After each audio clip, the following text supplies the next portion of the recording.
Magandang araw, narito ang ating balita ngayon.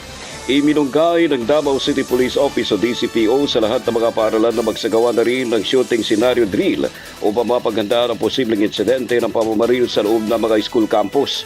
Ayon kay DCPO spokesperson Major Maria Teresita Gaspan, na layunin ang mungkay na maiwasan ang insidente ng pamamaril gaya ng nangyari sa Tacloban City. Kaugnay nito, handa na rin niyang tumulong ang DCPO para maisagawang nasabing drill para na rin magkaroon ng kaalaman ng mga guro at mag-aaral kung ano ang gagawin kapag may senaryo ng pamamaril. Hinimog din ang mga paaralan na paigtingin ang inspeksyon sa lahat ng mga papasok sa paaralan upang hindi may pasok ang anumang armas sa loob ng mga eskwelahan.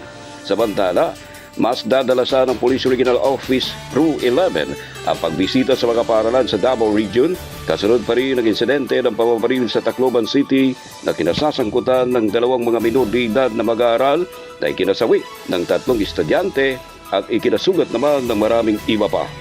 At yan ang ating balita ngayon. Ako naman Brad Mike sa nagulat, mapayapang araw. Mindanao.